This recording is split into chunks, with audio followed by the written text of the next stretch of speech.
Welcome to Take a Break, the show where we hit pause on all the crazy things going on in the world and just focus on the cool and fun stuff. I'm your host, Vinayak, and that is Murphy the Penguin. Murphy, you want to say something? I haven't eaten in 3 days and he's been keeping me hostage. I'm feeling fruity today and I hope you are too. So hit that like button, obliterate that subscribe button, and our top story for the week is about creating the coronavirus vaccine. Moderna, a biotech company, recently released phase 1 data that looks pretty promising. They administered the vaccine to 3 groups of 15 participants with varying dosages, and the vaccine was producing neutralizing antibodies, 4 times as many for those who already recovered from COVID-19. Now, these are all pretty short-term effects, and there's nothing really that we know about the immune responses to follow in a year or so, but at least for the time being, this is really great news. There are also other companies like Pfizer that are working on their vaccines and are all at different phases in the FDA drug approval process. And by the way, just in case you don't really know what a phase is in clinical testing, basically it's a stage where a certain number of people are monitored after the treatment is administered. And based on the results from previous phases, the vaccine is either altered or administered to a larger yet controlled group of people. Ultimately, if all of the phases have shown promising results, the FDA would basically approve the drug for public use. And now, I'd like to send it over to the weather with our weatherman, Rob Cobb. Thanks, Vinayak. The weather is a bit cool right now, and you might want to consider putting on a light jacket when you go outside, just for a walk or to look at all the beautiful flora all around us. In fact, I'd like to show you something that a lot of people overlook in nature every day. So I'm at the base of a tree where there's lots of fungi growth, and this time of year is great for that. Just asking, by the way, Vinayak, what did the big fungus say to the little fungus? There's mushroom for improvement. And mushroom sounds like mushroom because the big fungus is larger than the small one, and so there's more room for the fungus to spread. Why do you do this all the time? Oh my god. Alright, fine. Thank you, Rob, for your personality, I guess? Okay, anyway, our next story is about innovation in the food packaging front. Look at the image on the screen. It's ramen, usually accompanied by this, a sachet that provides sauce and flavoring. Now, take a look at this. These are also noodles, but where's the little flavoring packet? It's gone. Well, yes, but actually no. The flavoring is in this starch-based biofilm that when boiled dissolves into a sauce for the ramen all ready to go. So this basically allows people who consume ramen to do so in an easier and actually more eco-friendly way. The packets are small, but they actually can do a lot of damage. According to a 2015 study done in the Philippines, which is one of the world's largest plastic polluters, the sachet economy contributes to the 4,600 plus tons of plastic waste generated. And by the way, just to put that into context, that's almost like you have 370 school buses, but all of it's just plastic waste. The implications of, this are marine life, consuming these plastics as food and dying, which can seriously disrupt oceanic food chains in some cases. This innovation, brought about by Holly Grounds, a product designer, is an awesome leap forward with sustainable packaging that combats this issue, and that to me is truly epic. And now I'd actually like to switch gears to a segment called 90 Seconds of Random, a fun and interesting 1.5 minutes of content that changes every week, hosted by my brother, Vibe of Nair. Thanks, Vinayak. Welcome to 90 Seconds of Random, and I'm your host, Vibe of Nair. Today, I'll teach you how to make some nice and tasty snacks in the kitchen. First, I'm going to teach you how to make a peanut butter and jelly sandwich. You will need 2 slices of bread, 2 spoons, 1 peanut butter cup, a cup of jelly, and a plate. First, put the plate down and put the first slice on. Then open the peanut butter and spread it on the bread.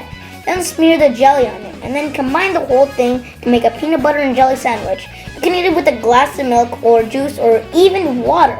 The next thing I like to show you how to make is cereal. First, heat up your milk. Next, pour the milk into a bowl and then put cereal in. You can choose whatever cereal you want. It can be Frosted Flakes or Fruit Loops, the chocolate one, or any cereal you want. Make sure you eat it with a spoon. And now I like to show you how to make the Vibe Special. Get some yogurt, granola bars, chocolate sauce, and blueberries. Put it all together in a bowl, stir it around, and enjoy. That tastes yummy. And Vibe out! Thank you, Viber, for teaching me how to do so many things. And now I'd like to take you on a trip around the world to Kenya, where a 9-year-old boy received a Presidential Order of Service Award, the youngest of 68 recipients, for creating a hand-washing station for his local village. Stephen Wamukota watched a newscast of the president speaking about how transmission of the virus can be through hand-to-hand contact. So he decided to do something about it. By designing a pedal system for hand washing, the village people can wash their hands without even having to touch the faucets. It even supplies soap. This allows people with limited options to stay safe and mitigate the risk of spreading the disease more opportunity to keep themselves and their families clean. So Stephen built this with help from his father and looks to become an engineer someday and wants to build whole factories. And I just think that's awesome. And it's a great initiative. And if you also want to make a difference like Stephen, you could plant a tree, volunteer, or even just wear a damn mask. And now I'd like to pass the mic off to J.K. Shakespeare, our diction correspondent, with the Words of the Week, a segment in which he'll teach us some new words through a skit to contextualize how the words are being used. If you want to sound smart, but you just don't know how, simply study these words and you'll be taken a bow. At every interview you'll be sounding chic due to these words of the week. Indict, create a written work. Tutelage, instruction or guiding influence. Parsimonious, stingy, unwilling to spend. Frisson, a thrilling shiver. Confabulate, to fill your memory with fantasy instead of facts. Emulate, to strive to equal or excel. Sojourn, a temporary stay. Skit time! Previously on Words of the Week. In a search for Large Pete, a money laundering kingpin, one of the FBI's top field agents, Thomas Tettleman, works with agents Robinson and Russo, but they only find his accountant, Ernie, trapped in his basement. But things quickly heat up, as Tettleman soon finds himself in hot water with Large Pete's gun pointed directly at him. What will our heroes do? Keep watching to find out.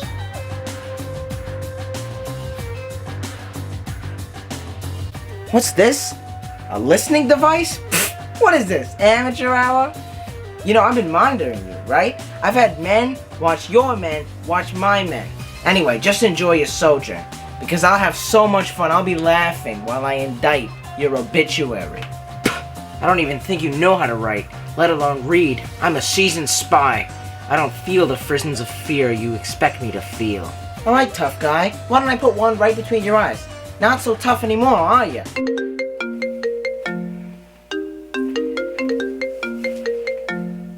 Hello? Yeah, you need me for something? I'm kind of in the middle of something. No, I was just gonna kill these guys. Yeah. The feds. The speech now? I gotta give it now? Alright. How are you so calm? He's gonna kill me and then every my family. How are you so calm? I need some tutelage. Listen, I've done this many times before. He's gonna pay. But he took my earpiece, so that was our last chance at backup. We still need to find a way to send them a message or something. Oh, there's a computer right there. Pete's a little parsimonious. Alright, let me send him a message.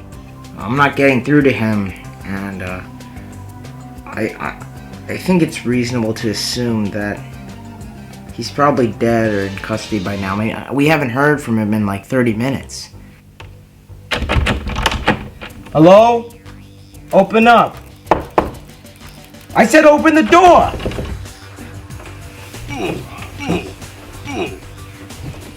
Alright, we've got to emulate the characteristics of this goo. He had a thick Italian accent, so, I mean, do you wanna... What? Change your look. I mean, round the clock. And you already have a natural Italian accent. What do you want, me to do it? Alright, fine. Alright. Fine. Hey, check this out. Tettleman sent us a message. Oh, he's trapped in the basement? Security guard? Ernie's with me now. Backup needed. Alright, go down and get him out. We have to move quick. Forget it, man. I've given up hope. We're dead for sure. Speak of the devil, Tuttleman, Arnie, guys. Oh, don't worry. It's not actually me. I'm gonna get you out of here. Let's go. Oh my god, I've been so worried, guys. We're gonna get you home now. Not so fast, big guy. The more the merrier. Wouldn't have to ruin the show. I'll kill you just like how I killed my speech. Listen, you think that just because you got a buddy watching over you, you're the top of the world? Buddy, I got an army watching over me. What are you? You just got one little small dude watching your back. Well, that's it. It's the end of the line. Well, everything you said was generally true. But you missed one small detail. He's actually got two guys. Pigiacoso, you've got quite the rap sheet here, buddy. You have been found guilty on 10 counts of money laundering, 70 counts of fraud, 2 counts of attempted murder, and 1 count of first-degree murder. You are being sentenced to serve 2 life terms in prison with no possibility of parole. Pigiacoso, do you have any qualms? Your Honor, respectfully, you can't hold me in. I will break out. I will find every single person in this courtroom, and when I do, I'm gonna beat the You're confabulating.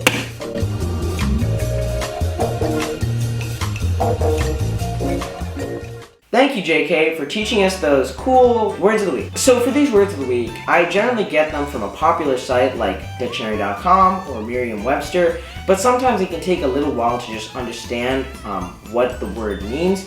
And I might even need a few extra sentences to really get a feel for how the word is used. So I'd recommend that you check out vocabulary.com to get that context and intuition up front whenever you want to define something. And I want to make clear that this is not sponsored in any way. It's just that I've been using this site for 3 or 4 years now, and I don't really have to reread the webpage whenever I read a definition, so I can just read it the first time because it's almost like somebody's explaining the word to me in very clear, simple terms every time. So speaking of words, Murphy, do you have something you want to tell the audience? Hey Vinayak, why do you keep me here? I'm evidently not contributing too much to the videos, yet you still keep me in. I oftentimes feel that you use my cuteness to capitalize on the nostalgia aspect of owning a stuffed animal, which could tug on the emotional heartstrings of an older audience and increase your viewer retention as a result. Are you planning on making me a trope of all your future Take a Break shows? Can we cut that? So Murphy's censored. He's hesitant. Murphy is hesitant to voice his own opinions. But if you have any thoughts on positive stories going on or any positive stories of the week that you'd like to share, please make sure to comment below, as well as any feedback to improve the show, as I think there's always room to improve. So if you're still here, I want to thank you so much for watching, and if you like this, please check out my other Take a Break shows and other videos that I've made, and consider subscribing to support this channel. Anyway, stay safe, relax, and awesome. And peace.